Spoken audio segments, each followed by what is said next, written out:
믿음으로 걸으라 37페이지 펼쳐보십시오. 37페이지.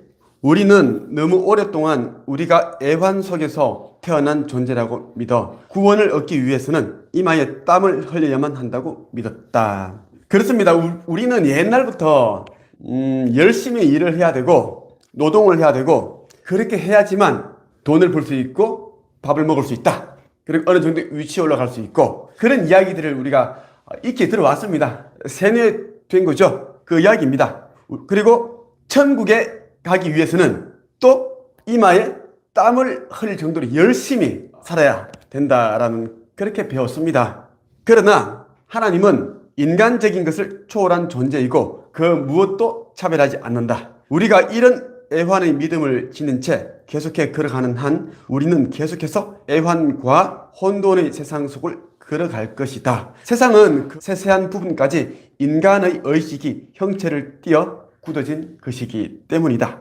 네빌 고다드 믿음으로 걸어라 37페이지 보고 있습니다. 자, 우리는 이제 애환의 믿음을 지닌 채 계속해 걸어가는 한 계속해서 애환과 혼돈의 세상 속을 걸어가게 된다라는 것입니다. 힘들게 일을 해야지 돈을 벌 수 있고 성공할 수 있고 그리고 오늘은 좀 종교적인 얘기를 조금만 하겠습니다. 아예 안 하지는 못하겠죠. 왜? 이 이야기가 성경에 대한 이야기를 이제 가지고 풀어서 가는 이야기이기 때문에 열심히 이제 뭐 종교 시설의 문턱이 다르다. 왔다 갔다 갔다 왔다 갔다 왔다 갔다 왔다 갔다 왔다 갔다 이렇게 하면은 천국으로 가는 그 티켓을 받을 수 있다라는 그런 이제 믿음을 지닌 채 계속 걸어가는 한 계속 고통 가운데 있게 된다라는 것입니다. 세상은 다양한 방법으로 돈을 벌 수 있고 그리고 여러분들이 가지고 있는 살아온 지식과 경험 여러분만의 어떤 것들이 있어요. 어떤 사람들은 육아 잘하는 방법, 어떤 사람은 투자를 잘해서 돈을 벌었고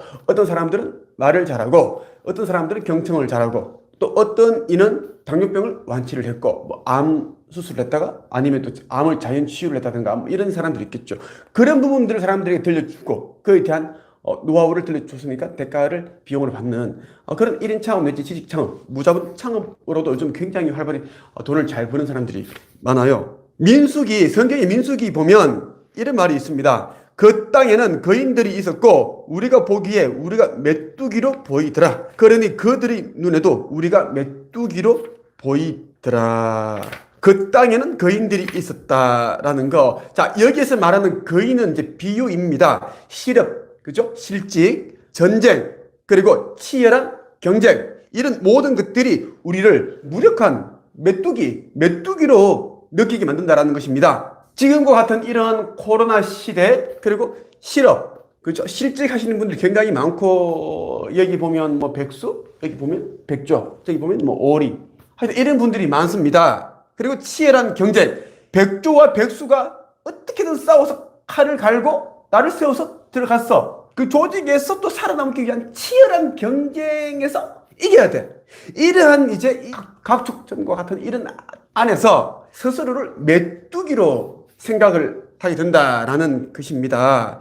그런데 성경에는 우리가 먼저 우리 자신을 메뚜기로 생각을 하고 그렇게 이제 여기니까 이런 자아관념으로 인해 상대방의 눈에도 상사의 눈에도 동료의 눈에도 부하 직원의 눈에도 내가 무력한 메뚜기로 보였다라고 말한다라는 거죠. 여러분 자신은 메뚜기입니까? 아니면 거인입니까? 곰곰이 생각을 해보십시오. 우리가 본 우리 자신의 모습 다른 이들도 오직 그 모습으로만 우리를 바라본다라는 것입니다. 잠깐만 움츠러들고 자신이 없고 어소비처럼 이렇게 다니고 그러면 어디 뭐 내시 새끼도 아니고 안 그래요? 사람들에게 무시당합니다. 어깨를 딱 펴고 딱 이렇게 다녀야지 당당한 모습, 꼿꼿한 걸음걸이에 많은 기회와 운들이 따라옵니다. 이게 우주의 원리이자 우주의 법칙입니다. 자꾸만 쑥그리고 겸손한 행동을 보이고 그러면 사람들에게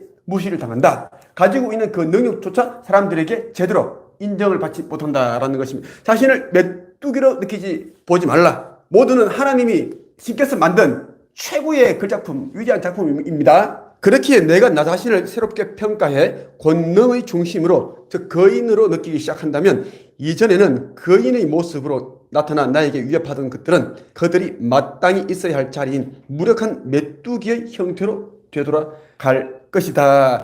여러분 자신을 새롭게 평가하십시오. 여러분 자신을 새롭게 규정을 하십시오. 여러분들은 한낱 메뚜기, 보잘것없는 그런 존재가 아니라 여러분들은 지금 성공자이고 부자입니다. 다만 자신의 성공자라는 것, 부자라는 것을 느끼지 못하고 있을 뿐이다 라는 것이죠. 자, 39페이지 볼게요. 39페이지에 나는 세상의 빛이다. 나는 세상의 빛이다. 나는 세상의 빛이다 라는 인식에 깨어있지 못하고 어둠 속에서 계속 걸어간다. 나는 세상의 빛이다. 세상의 주인공이다. 나는 세상의 희망이다. 세상의 특별한 존재다. 나는 신께서 만든 최고의 글작품이고 명작이다. 그렇게 생각해야 되는데 진짜 백화점에 진열되어 있는 뭐 에르메스, 샤넬, 루이비통, 구찌, 뭐 발렌시아가 이런 것들만 이제 명품으로 여기는 사람들이 대부분이다라는 것입니다. 여러분 모두는 누구? 세상의 빛이다. 여러분들이 걸어가면 여러분의 몸에서 육신에서 오라 파장이 나옵니다. 에너지체가 나온다는 거죠. 그것은 모든 어둠을 밝혀줍니다. 그리고 사람의 심장에서는 강력한 전자파가 나옵니다. 이것은 모든 것을 관통합니다. 콘크리트며 모든 것을 관통을 합니다. 우리는 최고의 위대한 작품이다. 우리 모두는 빛을 발하는 그런 존재다라는 것입니다. 다만 자신이 세상의 빛이다라는 것을 깨닫지 못하는 자는 악마의 자식, 사탄의 자식처럼 어둠 속을 뚜벅뚜벅뚜벅 맹인처럼 장님처럼 걸어갑니다. 계속 어두운 곳을 걸어간다라는 것입니다. 잠깐만 혼자 있고 싶어지고 자꾸 외톨이가 되고 싶어 하죠. 누군가 이야기하기 싫어하고 혼자 자신이 어둠의 자식이다 라고 인식을 하기 때문입니다. 우리는 모두 세상의 빛이다. 세상의 빛 꼭 기억을 하십시오.